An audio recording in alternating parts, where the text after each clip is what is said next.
Welcome to the Bag Maker's Workroom. I am Chris with Simply Classic, and today is Thursday, July 24th, 2025.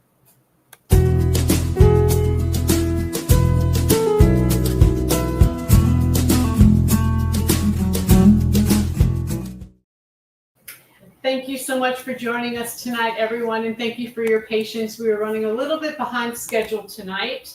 Sometimes things just happen during the day, and you know how it is. We're a little behind. So anyway, we appreciate your patience. We appreciate you hanging in there, and we have a great episode for you tonight.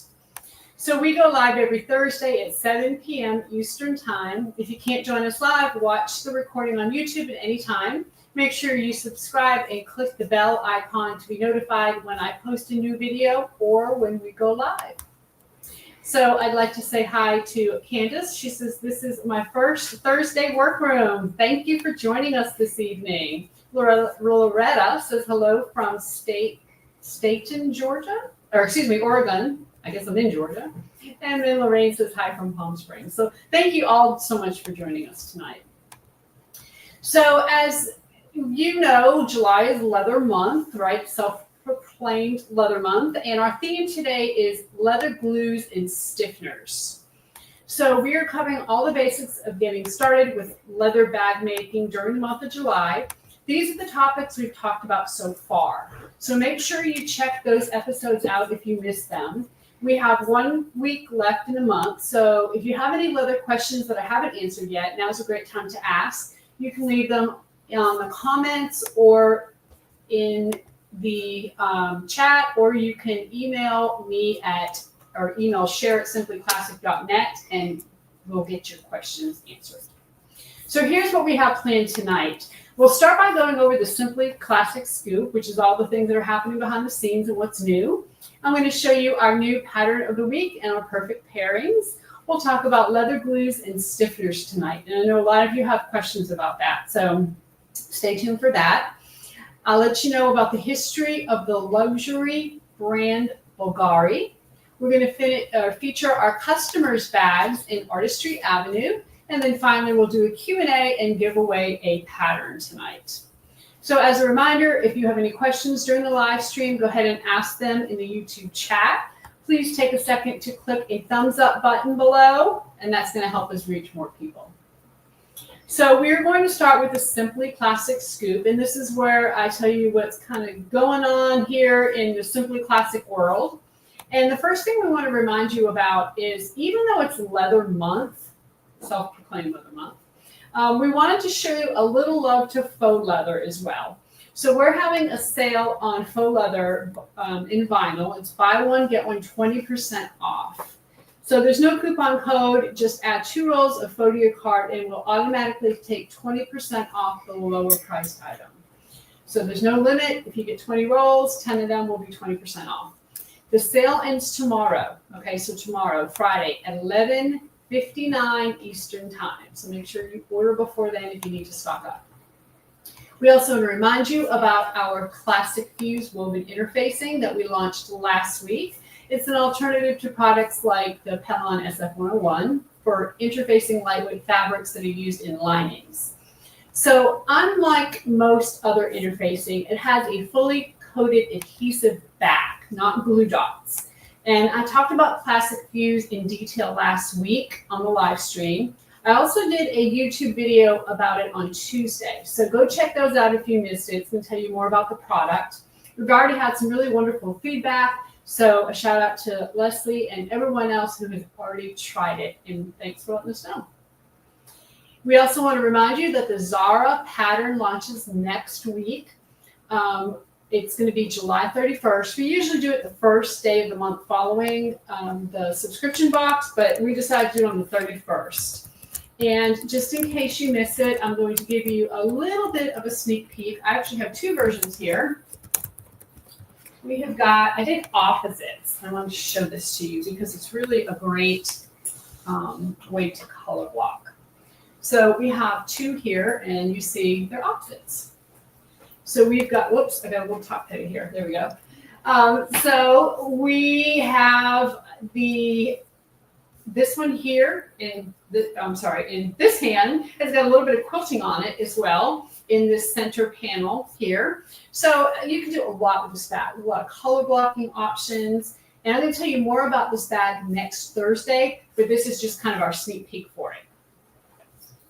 And the other thing I want to let you know about is we have something that we just got today, and we're really excited about it. We have some new Simply Classic tumblers, and these are 20 ounce. They are a great quality. We've got, of course, you put hot in it, you can put cold in it. They're double insulated. They're stainless steel. They're, again, 20 ounce, $29.99. They were made by a local lady here in town, and kind of met her at the farmer's market and said, hey, can you make us some cups? And she said, sure. So I'm going to actually show this to you in the overhead real quick. It's a little bit hard to see on the front. But you can see we have a nice branded logo on there. Pretty cool. We have it a really pretty blue color. It's actually showing up a little lighter here on the camera, in my view anyway. It's a little bit of a brighter blue. So if you're interested, we have limited quantities right now. We're just going to test them out. And so if you want one, go ahead and grab one while you can. $29.99. And we'll probably be coming up with some more designs too. So we're excited about our tumblers. So before we move on, we need to pick our giveaway winner from last week's episode. So every week we give away one PDF pattern to a live viewer and another pattern to someone watching the replay. We have the name of everyone who entered here. We're going to switch to the overhead, and I'm going to draw one winner for the Alley B pattern. So that was our pattern of the week last week. And so we're going to mix these up a little bit, and we are going to pick a winner. This one jumped out, so this is the person that wants to win. So we asked your first name and your favorite kind of print fabric, like what's your favorite kind of fabric to use. So Cheryl Chiquita says, my favorite is anything with butterflies. Yay, love it. All right, so Cheryl, congratulations. You have won a PDF copy of the Alley B pattern. Please email us at share@simplyclassic.net and we'll get you a copy of that pattern. And let me just take a second.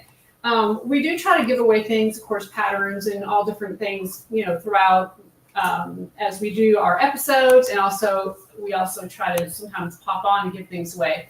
We really need you to email share@simplyclassic.net. I think some people are going on our website and trying to get with us, or they're emailing me, and things are getting lost in the shuffle. Anything for Bag Maker's Workroom and for prizes, the email is share@simplyclassic.net. So please, please, please make sure that's who you're emailing when you email. Okay? So again, congratulations to Cheryl. You have 30 days to email us, share@simplyclassic.net, to claim your prize. So we are going to move on to our featured product, and that's where we're going to talk about our pattern of the week, which is the Lusso. And you can see a couple of Lussos up here behind me. So the Lusso is $12.49 this week for the PDF pattern. It is a slouchy kind of hobo style bag with an optional studded accent on the side.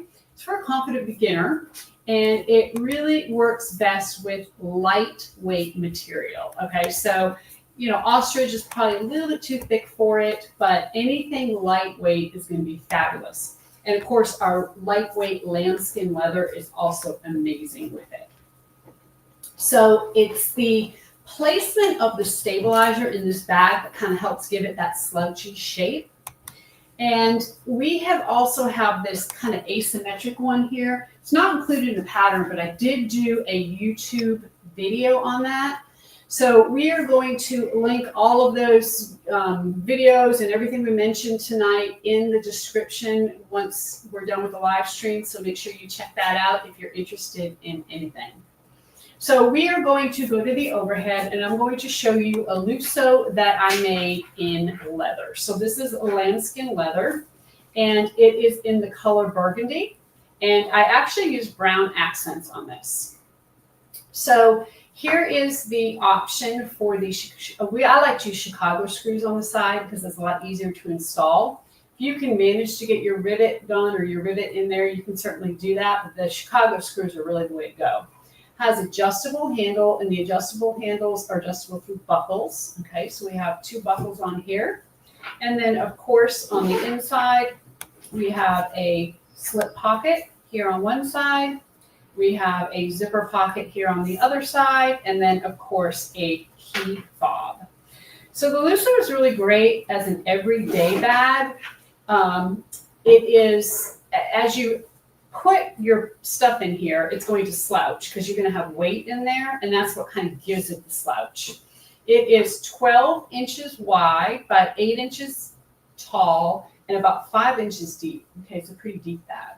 It's really great, again, for an everyday bag. So that is the pattern of the week, which is the Lusso. Now, later on, we'll be giving away a pattern, a Lusso pattern live, so make sure you stay tuned for that. We're also going to give one away to someone watching the replay. So if you're watching the replay, stay tuned. We'll tell you how to win. So again, the Lusso is on sale for $12.49 for 1 week. We're also offering 10% off Lusso hardware kits in bronze, nickel, and gunmetal. So, as always, we give away a PDF copy to one person in the chat. And so if you're watching the replay, I'm going to explain how you can enter the giveaway. So for anybody watching live on Thursday night, this is not for you. Hold on, we're going to give one away at the end. But right now, this is for the YouTube replay viewers. So to enter, leave a comment with your first name and the answer to this question. Do you prefer structured or slouchy bags? Okay. So your first name and either structured or slouchy. Make sure you comment before next Thursday, July 31st, and we will pick a winner like we did tonight on next week's episode. So now it's time for perfect pairings. This is where we pair some of our leather and faux leather with matching lining, thread, and hardware. So before I show you the perfect pairings, I want to point out this bag here. This is a Roseanne bag, and it is done with our floral lizard.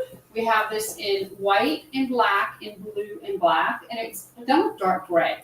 So I did a live sewing of this 2 days ago, I believe. I just popped on in the middle of the day and started sewing, and we made that Roseanne. So we have based our perfect pairings on that. Now, if you happen to watch that live, or if you went back and watched the replay, if that's something that you'd like to see more of, let me know. I certainly want to do more of that. And now that we're kind of settled in the warehouse somewhat, we certainly want to do that. Let me know what you'd like to see, and we can go ahead and do that. And also, we are probably going to be doing some more sew-alongs, so let me know what you're interested in for a sew-along. The last one we did was on Zoom. It was really great. We had a wonderful time. We had, 10, 15 ladies on there, and we just had a lot of fun. So we're all excited about that. So back to perfect pairings. Kind of got off track there. So the perfect pairings for this week are based on that Roseanne. Now, this would be good in a Lusso, or it would be good in a Roseanne, either one. And what we did here is I would use the main fabric as this floral lizard. Okay. It's called black and white, but it really pairs well with the dark gray or black, either one. So I did mine with the dark gray, used nickel hardware, and then the rosewood lining by Tilda. The color I used for the thread was dark midnight gray. Okay, midnight gray. Now for our leather pairing, we decided to take the bag that I just showed you, okay, which was this one here, and lighten it up for summer, okay, because that's really a great color combination. But we decided that we were going to do the mink brown is the color of the brown that we're using here, and then the red is called rich red, and it's got some pink in it. It's really pretty. The lining we decided would go great is the Tiny Dots khaki, again by Tilda, and then of course bronze hardware. And for the thread, we suggest chocolate brown. So whether you're making a Roseanne, a Lusso, or any bag, we think that those would be excellent combinations for you. Okay, we are going to move on to Sharpen Your Skills. And Sharpen Your Skills, of course, is where we give you tips and tricks and all kinds of things to help you become a better bag maker. Now, tonight we're talking about leather glues and stiffeners. I get a lot of questions from bag makers who have worked with faux leather, and they really want to know if they can use the same stabilizers on real leather as they use on their faux leather. The short answer is, can you? Yes. Should you? Probably not. Okay. Stabilizer is actually one of the biggest differences between working with leather and faux leather, besides the actual leather and the faux leather. So today I'm going to show you some clips from one of our leather bag making by machine classes where we make the bandit bag. We put some of the most important information in these clips. Now, of course, we go into a lot more detail in the actual class, but this is going to be a good primer on the topic. If you have any questions, drop them in the chat and I'll answer them at the end if we have time. So let's take a look at this video. In the world of leather, stabilizers are actually called stiffeners. And there are many different kinds. We're going to use a variety of 4 different ones with this bag. The first thing, and the thing you've probably maybe heard of in the past, is called salpa. And salpa is actually a bonded leather. It's pieces of shredded leather that have been glued together to create this stiffener. Now this comes in different thicknesses. We have a 0.5 millimeter thickness that we'll be using, and it almost looks like cork. It's got a really kind of cool feel to it and a cool look to it. This will get glued on the inside of the bag. For the bottom, we're going to use what they call brio.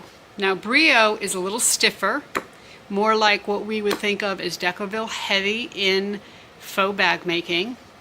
It is kind of this white color, and it is almost like a plasticky material. It glues in just like the salpa, and it just adds a little bit more stability than the salpa does.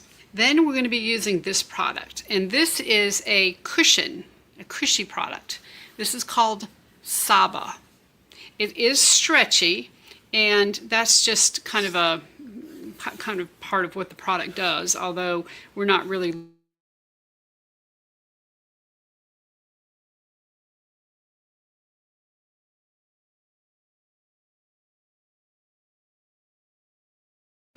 So our strap actually has some cushioning in it, and you can maybe, if you look at this, you can almost see the sides of the cushion. That is going to give it a nice feel, a nice high-end feel to the strap, and it's also going to give us a little bit more thickness to it because this is lambskin and it is very thin leather. The last thing we're going to use, and you're going to have just a small piece of this, is called Velodon. And what it is a adhesive backed non-stretch product. So a lot of times this is used in handles and straps so that it doesn't stretch, but we're actually going to use it in the connector piece so that we can make sure it gives it a little extra stability and also it prevents it from stretching. When you deal with the leather, a lot of times you glue the pieces together. So we are going to use Aquilum. Now this is a water-based glue, so it doesn't have any odor. It will wash off your hands and you don't have to worry about ventilation. My favorite kind of leather cement is actually called Barge. And Barge is a leather cement, but you have to make sure you're in a ventilated area, even use a respirator. It smells really bad, but it works really good. For applying, you're going to have a foam brush, and then you're also going to have this plastic applicator. A couple other things that are not 100% necessary, don't run out and buy this, but just so that you know what I use, is this is a glass glue bottle that I got, I believe it was from Rocky Mountain Leather.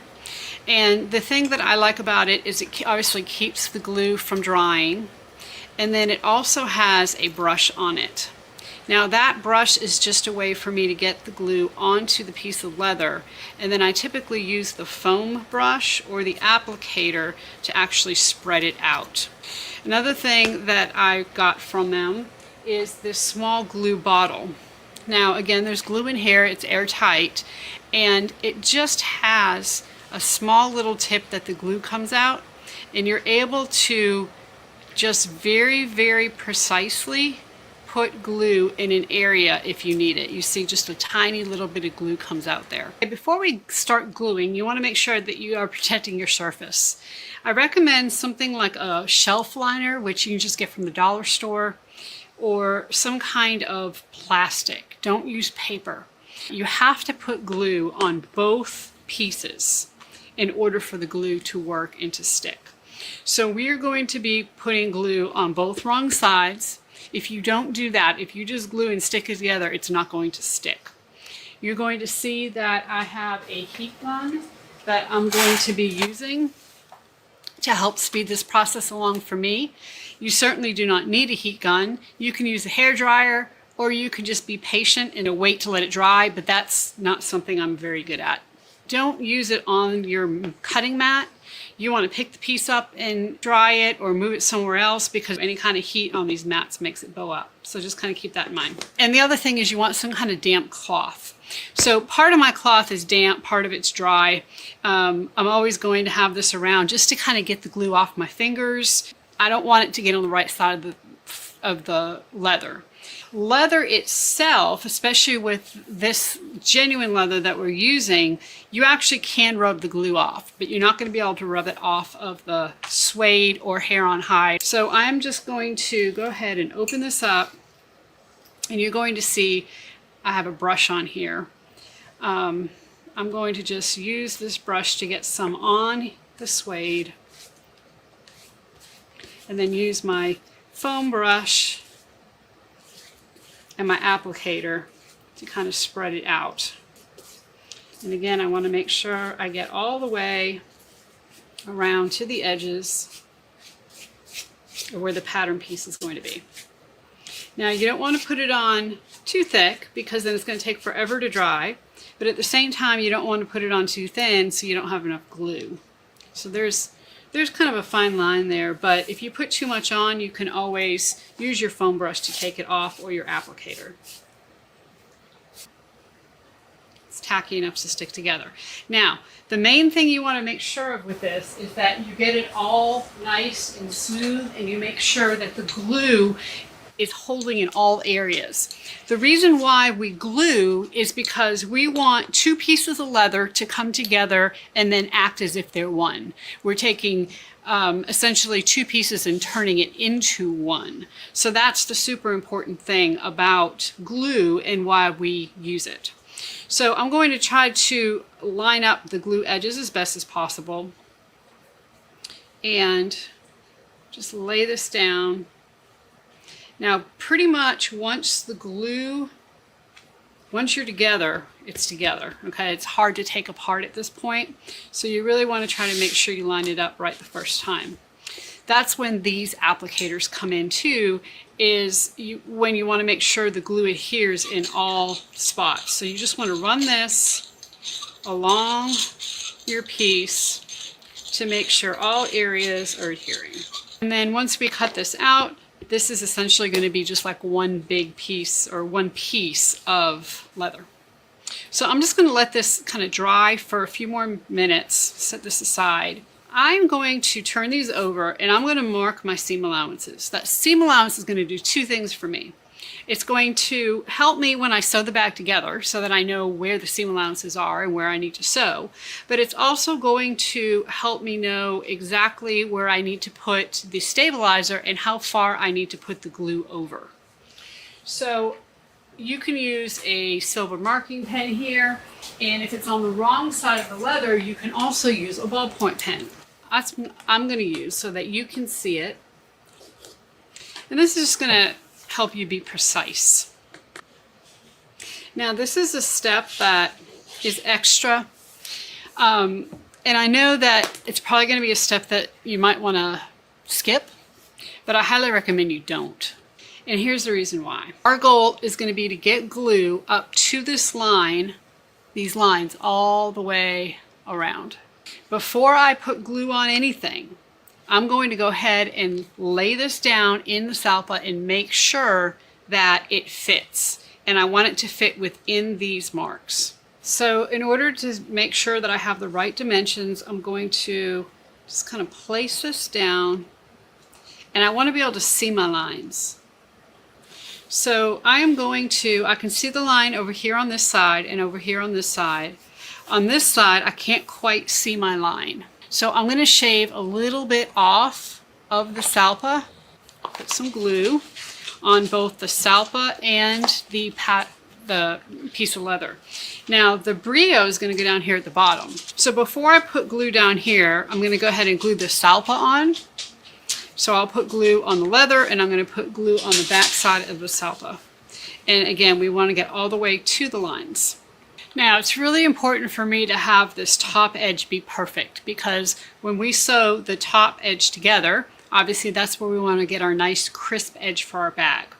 So I'm going to stick that part on first and then roll the rest down. Just kind of be aware of what you're doing and how you're putting it on. That's the sound of have a little bit of glue on the back side against the roller. And make sure the ends are down really well. Make sure I wipe any glue I have off my hands before I touch the leather again. And that's what we have. So now we need to put the brio on the bottom. So we're going to do the same thing. And then you can see the space that I have between the two stiffeners, and that's going to allow this to fold up nicely. We'll get a nice crisp edge between the bottom and the main part of the bag. So I'm going to rough cut this. I'm just going to go ahead and cut down the leather. Okay, so here are the handle pieces, kind of rough cut. We will end up gluing these together, and then we'll cut our handle out. And what we're going to do is to take the piece of Saba and place it so that it is in the middle. And because these pieces are not exact, meaning we overcut them, the middle is estimated at this point. And then we're going to take the two smaller pieces of Saba that we cut. So this is how it's going to get glued on. We're going to have the Saba in the middle with the salpa on each end. So when I put the glue down, I'm not going to worry about going to the edges of the handle, but I do want to go to the edge of the pattern piece. So if you want to roughly mark this on the pattern piece, you can do that. Again, it doesn't have to be perfect. We just need to have a rough idea of where to put that glue. We're going to put the glue over the entire piece of the Saba and each one of these small salpa pieces. You want to make sure you get all the way to the edge. We'll wait for these to dry. Then once they are dry, we're going to take the small piece of the salpa first and put it right at the edge. Not at the edge of the piece, but at the edge of where our marking was. Then we're going to take this Saba piece. We're going to place it right up against that salpa. Okay, now so from here, we're going to go ahead and put more glue here on this piece. Now it is super important to make sure that you get coverage on your handle that goes all the way to the edge of where you're going to be sewing. So obviously we don't have to match up the size exactly perfectly because we rough cut these, but we do want it to be somewhat lined up. So I'm going to just lay this damp cloth just kind of on this piece so that I don't have to worry about that sticking together. And then I'm going to, without pulling, just going to go ahead and pat this together. Make sure it adheres. And that's going to give it a nice cushion. So we're going to lay this on. Now, the key with this is you want to make sure that you're laying the piece centered on this cushion. We don't want to cut into the cushion. Just like the street lights lit this town, like a fire in a blaze, gotta burn it down.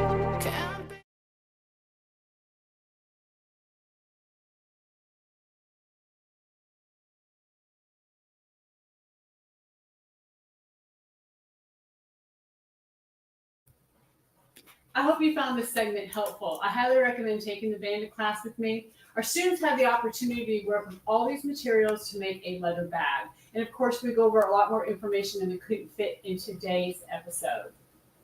So Lisa says, what I enjoyed most about this course was all of the products you used and how we use them correctly. So yeah, we purposely added all different kinds of stiffeners so that you could kind of work with them and find out what they are and what they're used for.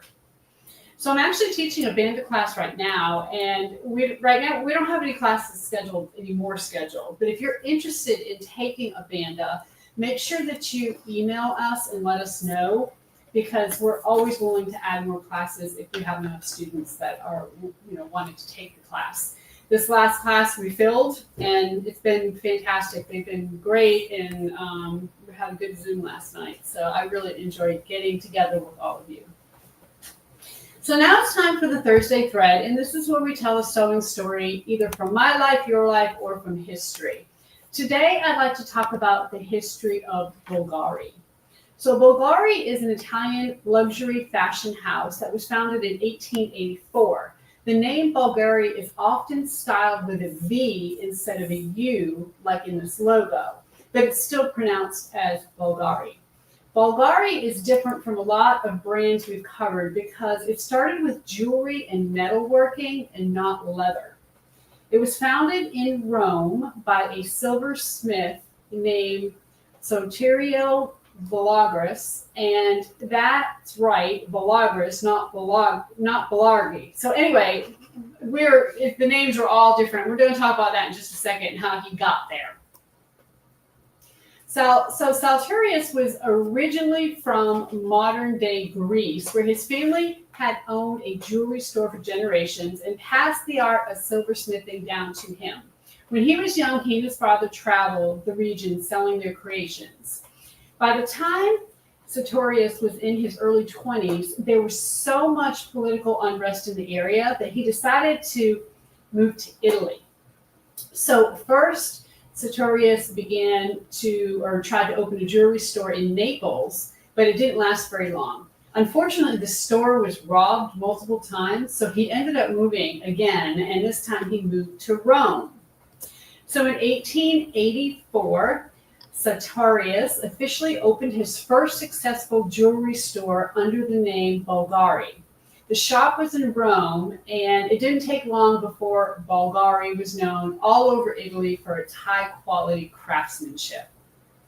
So now let's talk about how the name Bulgarius became Bulgari. This slideshow shows how it changed from the original Greek name to the modern-day name Bulgari, the brand that we know. Bulgaris is the Greek word for Bulgarian, which tells us that Sartorius' ancestors were from Bulgaria. When he moved to Italy, he started using the Italian translation, which is Bulgari. So we have an Italian brand founded by a Greek man with Bulgarian roots. Okay, so it's very multicultural. So because he was a silversmith, Bulgari mostly sold silver and belts in the early years. The designs were inspired by Greek, Roman, Byzantine, and Islamic art. There are some real antique pieces made by Bulgari, including a silver matchbook. They're so intricate, it's clear that he was a master craftsman. In 1888, 4 years after opening his first successful store, Sartorius married a woman named Elena. So they went on to have 6 children, including 2 sons named Constantino and Giorgio, who is here in this photo. I think we're having technical difficulties. We can give it a second and let everything kind of catch up. So here's a photo of Giorgio and Soterios, I think is how you say his name, in 1921. So in 1905, they opened a second shop in Rome on the Via Condotti, which is a street known for its high-end stores. They marketed this location as a curiosity shop, featuring antiques and upscale home goods. It was really a big hit among wealthy tourists. This new location ended up being their flagship store, and believe it or not, it is still open today. In 1920, Art Deco style was very popular in Europe, and in the US, Art Deco is characterized by bold geometric shapes, rich colors, and luxurious materials. This trend carried over into Bulgari jewelry, and here are some examples. We can see that it became even more extravagant with the addition of diamonds, emeralds, and other precious gemstones. But usually only one type of stone is used at a time. So the founder of Bulgari passed away in 1932 at the age of 75. The business stayed in the family, with his sons and grandchildren taking over after his death. A few years after World War II began, silver was hard to come by, so Bulgari started using more gold. Then in the 50s, they added even more bold colors and stones to their designs. As time went on, they continued to innovate with different materials like steel, porcelain, silk, and wood. Here are some examples, and we can see how many different materials go into some of these pieces.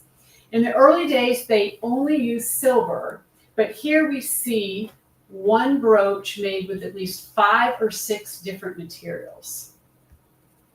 So they continued to hire more artisans and expand their offerings. And in this photo, we can see employees in their Bulgari shop around that time period.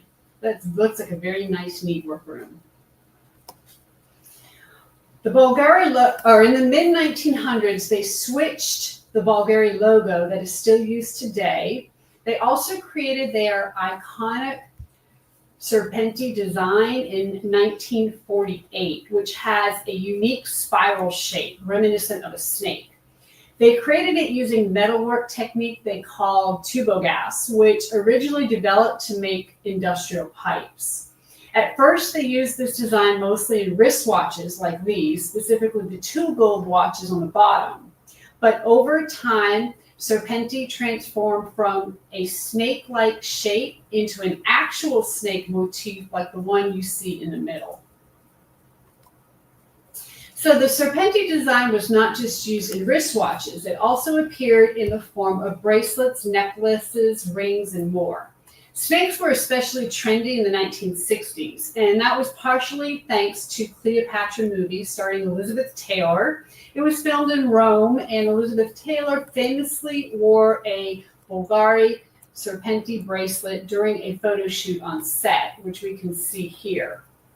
The actual movie, her character of Cleopatra wore a similar serpent armband, and that one was made with props from the prop department, not Bulgari, but it helped really solidify the snake jewelry trend. So the Serpenti motif had also carried into many of Bulgari's bag designs.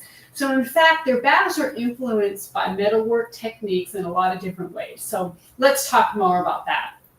Because even though Bulgari is known for their fine jewelry, they've also made a name for themselves in the handbag world. So let's talk about Bulgari bags. So believe it or not, it wasn't until 2000s that they started making bags, more than 100 years after the company was founded. In 2005, they opened a new leather workshop in Florence, Italy. Their most popular bags at that time were these classic canvas totes with leather trim. They featured the original Bulgari logo as a nod to the brand's heritage. Now, if you think about bags that were popular in the early 2000s, these really don't fit in. The so-called it or in bags back then were very flashy with lots of bling and monogram logos. These Bulgari bags are totally different, much more casual and understated. In 2011, they were acquired by LVMH, the company that owns Louis Vuitton and many other luxury brands. So as a side note, even though the Bulgari family aren't majority owners anymore, they're still involved in the company. And in fact, the founder's 87-year-old grandson still is chairman of the board. So after the acquisition, Bulgari started to focus a lot more on handbags. Their bags tend to be very structured and geometric, like their jewelry. They put a lot of focus on the hardware, which makes sense for the brand, since their roots are in metalworking. This is a close-up photo of turn locks that were created for a Bulgari bag. They're designed to perfectly match each bag color, and they have tiny jewels encrusted on each end of the twist lock. I also want to point out that the orange bag on the bottom here, it has an Art Deco fan pattern, which is a great visual reference to the Art Deco jewelry that Bulgari became famous for. So here are two bags that use the iconic serpent as a metal handle. And again, both are very structured, kind of like what we'd expect from Bulgari. The heart-shaped bag on the right is really interesting. It's a new design that just came out this spring, and it cost over $5,000. But the craftsmanship that goes into it is very intense. So to make the handle, which is gold-plated, brass, they use a complex process called lost wax. It requires using wax to make an intricate model of the hardware. Then they use that model to create a mold for the handle. And finally, the metal is molded, cleaned up, and hand encrusted with the enamel scales. After that, the bag makers add padding to the leather, then machine stitch and assemble the finished bag. So can you imagine putting that much effort into every single bag you make? It is quite a process. The most popular Bulgari bag is the Serpenti Forever bag. It has a flat closure with a serpent head as the main hardware. Comes in a top handle version and a crossbody version. But overall, the shape of the bag is the same. It's a very simple bag shape. And like I said a lot of times, some of the best bags, the most famous bags, the bags that are worth the most are very simple designs. The hardware and the embellishments is really what makes it. And you can see here the serpent head, the process of making it. I mean, it is very intricate. It looks like they're putting some paint or something in there. I mean, that's crazy. A lot of detail goes in. So to wrap up this segment, I want to leave you with a few more unique Bulgari bags that might inspire you. I really like the one up in the left-hand corner, the quilted one with that. It's not a lot of quilting, it's just very subtle, very pretty. So again, they're all very structural, very geometric, and there's a lot of inspiration from the Art Deco movement. And for most of these bags, hardware is the main focus. So now it is time for Artistry Avenue, and this is where we feature bags made by our customers. Every week we share bags that were posted in the Simply Classic bag making community on Facebook or that were emailed to share@simplyclassic.net.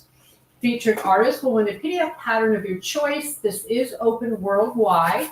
If we feature your bag, you'll have 30 days to email share@simplyclassic.net to let us know which pattern you like. So now let's take a look at this week's artist. So Colleen made this really beautiful Lusso, very summer bag. Love this. The faux leather she used has a really cool weave-inspired pattern. The raised squares have a pebble texture on it, and the indented squares have a texture that sort of looks like mesh. I love woven bags, and this is a good way to get the same look without having to weave it. So it really turned out amazing, Colleen. We appreciate you sharing your Lusso. Robin also made a Lusso, and she used this incredible faux leopard with a navy blue strap and bronze hardware. Look at her stitching on the strap and those strap connectors. Absolutely fabulous. Love this. Love the bronze hardware with it. You can see she's just not just faux leather, it's actually faux fur on this. It's really pretty. I believe it's covered in like little fibers that look like hair, and it's really done well. So Robin, you did a fantastic job. And then we want to show Kathy Johnson made this incredible Zara, And obviously she is a subscription box subscriber because she has the pattern already.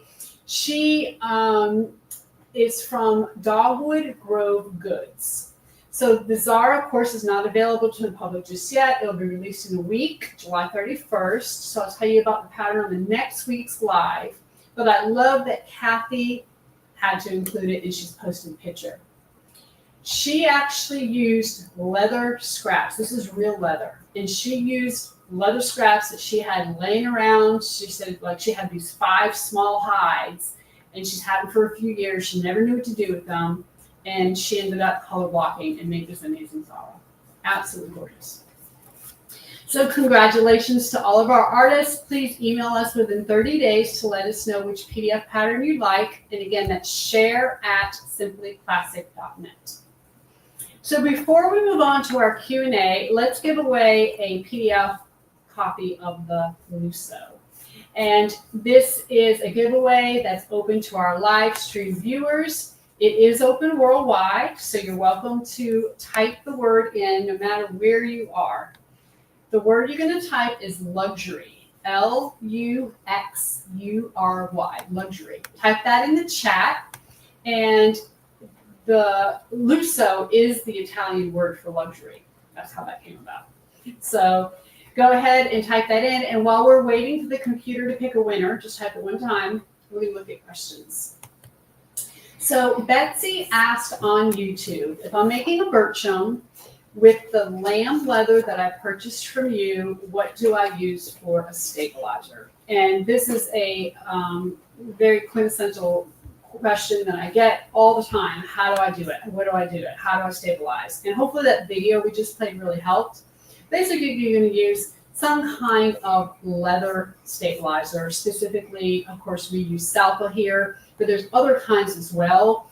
Most time you need to glue, and the reason why is because when you glue your bonded leather, which is your Salpa, to your leather, now those 2 pieces act as one, and that's what we want. We want those 2 pieces to act as one so that as you fold it and do different things with it, it's not going to come apart. So I hope that the clip that we played helps answer your question, Betsy. So Dottie says, where do you find those stiffener products? Do you sell them? That is a great question. So right now we do not. Doesn't mean we won't in the future. As you know, we're always trying to add new products, and I'm always trying to source new products. Sometimes those are easier than others. But where we suggest you get it is from Rocky Mountain Leather. So if you go to our website, on the top menu bar, there is a button called Resources. If you click on that and you scroll down, you'll see a resource page, and it has a ton of information, all of leather, faux leather, workroom stuff, all kinds of stuff. I mean, we spent a lot of time on that page. So I encourage you to visit it and to visit it often because we're always updating it as we find new products and find new sources for them. So Nancy says, off topic a little, do you carry double-sided leather? So we have had double-sided leather here in the shop, and we used it for our project box. So if you remember maybe a couple months ago, we had a classic tote project box. And long story short, we ordered the double-sided leather hoping we could use it for handles.